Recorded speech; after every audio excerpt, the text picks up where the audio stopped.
अस्सलाम वालेकुम friends, hopefully आप सब लोग हमेशा की तरह बिल्कुल ठीक ठाक होंगे। आज हम बात करेंगे कलर रिकग्निशन के बारे में। छोटे बच्चों को, टोडलर्स को आप कैसे कलर रिकग्नाइज करवाना स्टार्ट कर सकते हैं। आज मैं उन तमाम टेक्निक्स और मेथड्स के बारे में आपको बताऊंगी।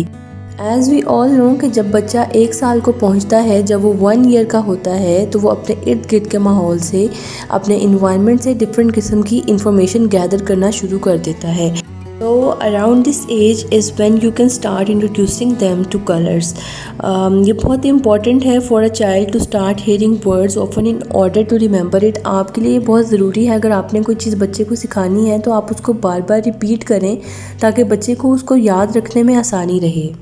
बच्चा फुली तौर पर, मुकम्मल तौर पर चीज़ों को याद रखने के इस एज में काबिल नहीं होता, लेकिन जब वो 18 मंथ्स का होता है तो उसकी कैपेबिलिटी याद रखने की चीज़ों को बहुत ज़्यादा बढ़ जाती है और वो चीज़ों को रिकग्नाइज़ करना शुरू कर देता है। तो आप लोगों को 18 मंथ से पहले से कोशिश करनी चाहिए, स्टार्ट कर देनी चाहिए कि आप बच्चे के साथ कलर्स के बारे में बात करना शुरू करें। अब मैं आपको डिफरेंट टेक्निक्स और मेथड्स के बारे में बताऊंगी जिनको इस्तेमाल करते हुए आप अपने बच्चों को कलर्स के बारे में बता सकते हैं, उनको रिकग्नाइज़ करना सिखा सकते हैं।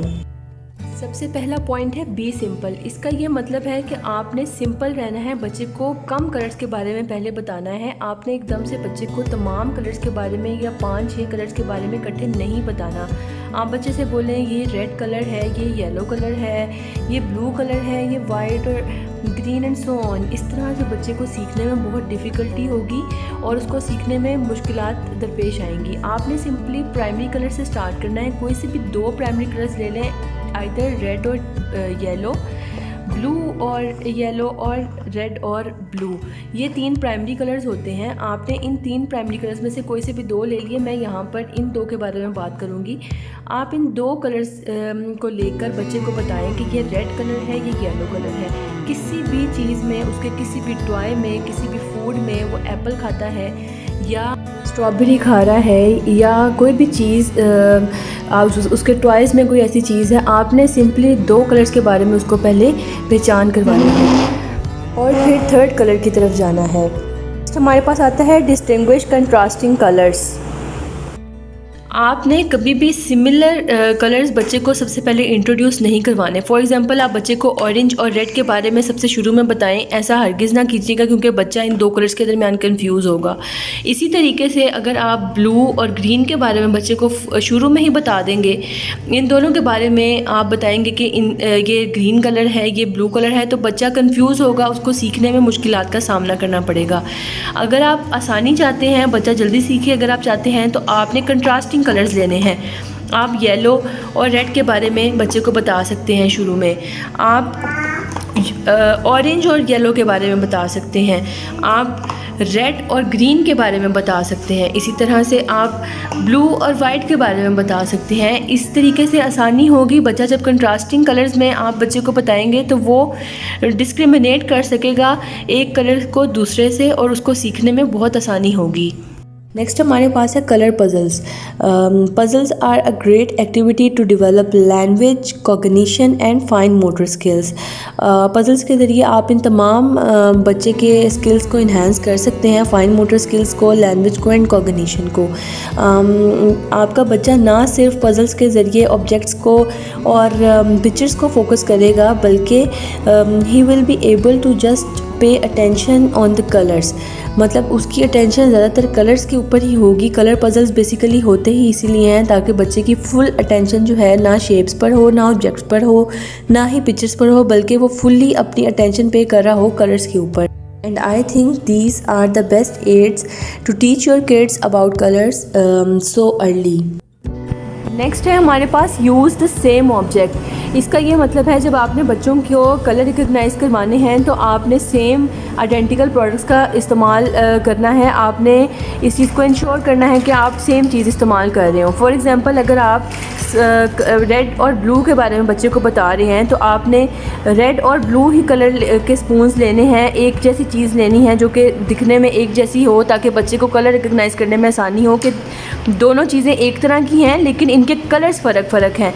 नहीं तो अगर हम एक ब्लॉक और एक स्पून ले लेंगे तो बच्चा ये समझ लेगा कि ब्लॉक होता ही वाइट कलर का है, इसका वाइट ब्लॉक ही नाम है और इसका ब्लू स्पून ही नाम है, वो इसको भी फिर ब्लू स्पून ही कहेगा।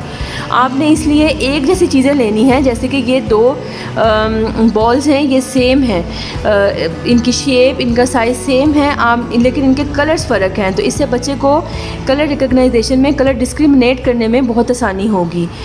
नेक्स्ट है यूज़ पॉम-पॉम्स और other small colourful objects for sorting. इसका ये मतलब है कि आपने बच्चे को पॉम-पॉम्स या फिर कोई भी छोटी चीज़ डिफरेंट कलर्स की देनी है। जब वो कलर सीख रहा होगा, 2 या 3 कलर्स के बारे में सीख चुका होगा, और आपने बच्चे को उनकी सॉर्टिंग करने के लिए बोलना है। इससे क्या होगा कि बच्चा बहुत अच्छे तरीके से लर्न करेगा। पॉम-पॉम्स के साथ बच्चे खेलना बहुत पसंद करते हैं because of their soft texture. तो आपने for example primary colours red, yellow और ब्लू बच्चे को देने हैं, पॉम-पॉम्स देने हैं बच्चे को। मिक्स करके आप बच्चे के आगे रख देंगे तीनों कलर्स के पॉम-पॉम्स, और आप बच्चे को बोलेंगे रेड अलहदा करो, पिंक ब्लू अलहदा करो एंड येलो अलहदा करो। बच्चा बहुत इंटरेस्टिंगली इस एक्टिविटी को परफॉर्म करेगा और कलर्स के बारे में बहुत जल्दी सीखेगा।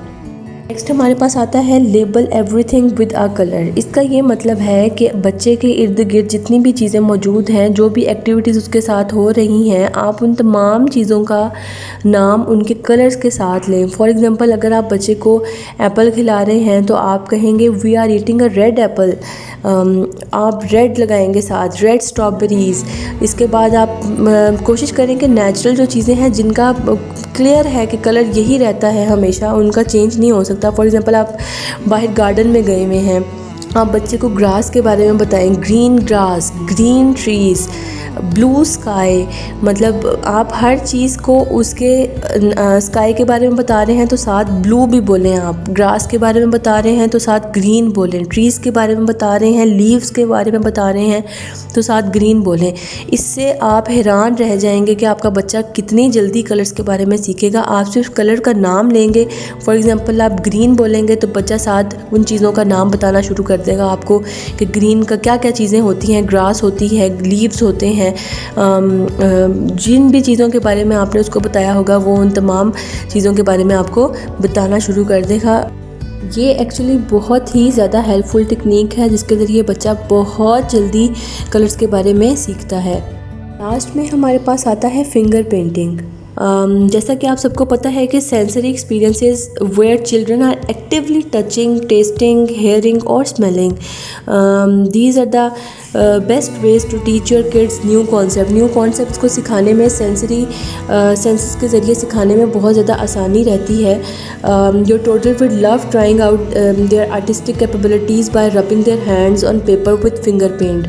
आपने बच्चे को के फिंगर्स को पेंट करना है और आपने बोलना है पेपर के ऊपर अपने फिंगर रब करो। इससे बच्चा जब रब कर रहा होगा आप कहेंगे कि आपके हैंड पर कौन सा पेंट लगा हुआ है, आप पेपर पर कौन सा फिंगर कलर प्रिंट कर रहे हैं, किस कलर का प्रिंट कर रहे हैं, तो बच्चे को रिकग्नाइज़ करने में आसानी रहेगी और बच्चा बहुत जल्दी सीखेगा। So this was my video for today. It is very beneficial for you and your kids. I hope कि ये आप सबके लिए मददगार साबित होगी, आप सबके लिए हेल्पफुल साबित होगी। अगर आपको मेरी वीडियो पसंद आई है या इसमें से कोई भी मेथड या टेक्निक आप अपने बच्चे के साथ उसको कलर रिकग्नाइज़ करवाने में इस्तेमाल करेंगे तो मुझे कमेंट सेक्शन में बताना मत भूलिएगा। I will wait for your comments. Like, subscribe and share my channel. Thank you so much.